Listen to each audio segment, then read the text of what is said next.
Okay, this is the Orthodyne 20 heavy wire bonder, and it's set up to do ribbon wire. And you can see by the clamp, it's a different style of clamp here. And this little red button here, you can open and close the clamps.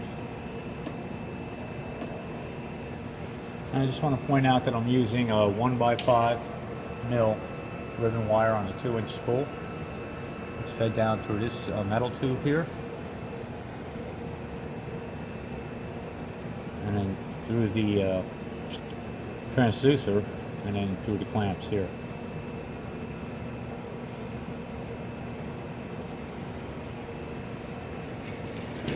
Okay, I'm using a house work holder here. You're going to have to provide yourself your own work holder. And I'm using a gold coupon here. And then what I'll do is I'll do a couple of bonds here just to show you the operation of it. So using the center button on your chessman, you can position your work holder using the chessman. But using the center button, I'm going to press and hold. That'll bring me to search 1. We're at search 1 right now. You can reposition if necessary. And then when you release that button, it's going to go ahead and do the first bond.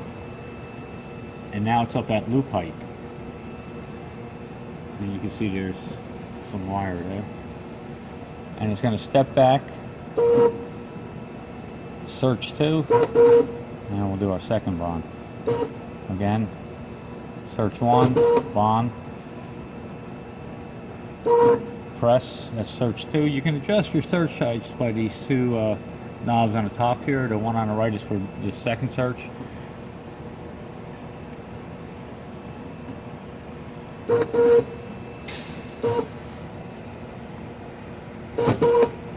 My loop's a little high here. The loop adjustment is inside here too, and I can adjust that. Bring it down a little bit, and then I'll bring down the search. This is explained in the manual. So you do have adjustments for search 1, search 2, and loop. And you also have an adjustment for step back. Your step back is in the back here. There's a knob.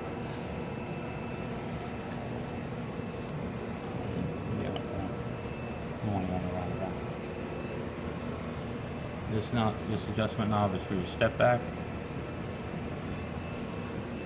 Let's take a look inside here. This knob here down here is for your loop height. This adjustment is for your weight, your force. And then you have search 1, search 2, and this is a clamp adjustment here. Again, you'll receive this manual, and all the adjustments are explained in the manual.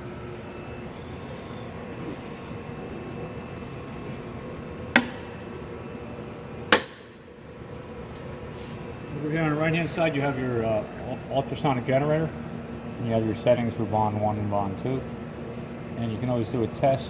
And you should be somewhere around at least half or maybe a little bit above that. And it's indicating that your transducer is tuned. Also, I have the wedge tool that's in here. Is a wedge tool that is the exact match for this ribbon. So if you change the ribbon size, you're going to have to get the wedge tool to match.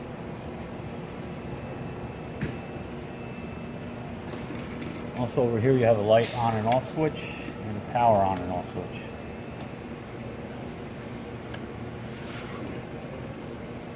And finally you have a, let me see if I can adjust this a little bit better here on the, let's go ahead and do the search 1. So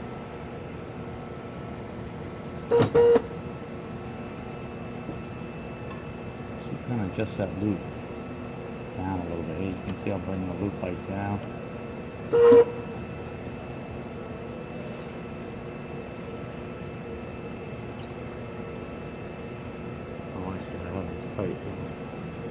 And then here I can adjust the search height. You can see it moving.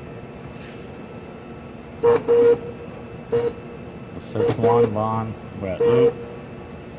Search 2. The search is a little high here. There is a locking nut on here. I'm going to loosen that up a little bit, just so I can bring that down a little bit lower. So again, it's search 1, on, loop height, search 2. I'm going to bring that down closer to the work surface.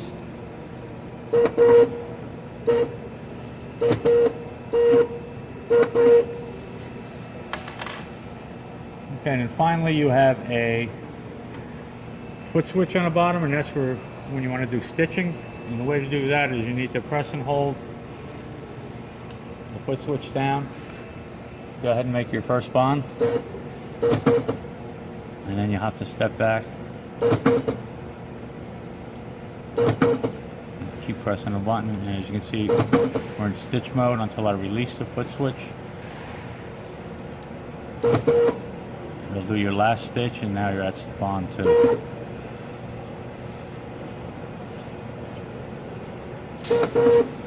So again, you press and hold, and it's going to continue on stitching until you release. So here, I'll release the foot switch there, step back, it'll do another stitch, and then it will step back to 2. Again, press and hold the switch. You have to manually move it until you decide to release it. You do one more, and now you're at bond 2.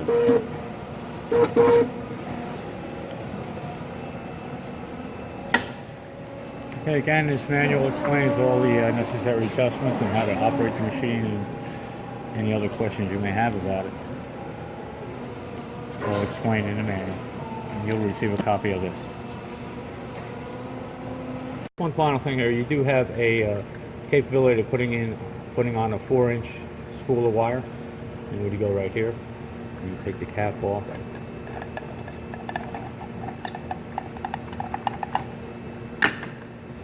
There's a little slot here where the wire can come through, and you can use that instead in case you have a 4-inch spool of wire instead of a 2.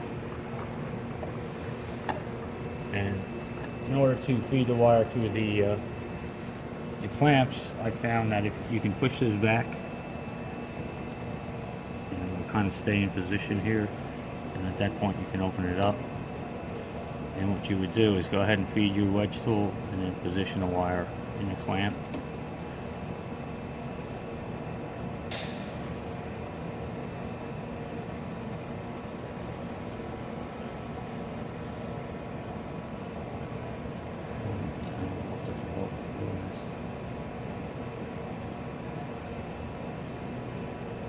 That takes a little practice getting the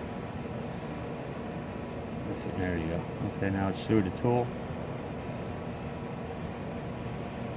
You can slide your clamp back down and then release the clamp.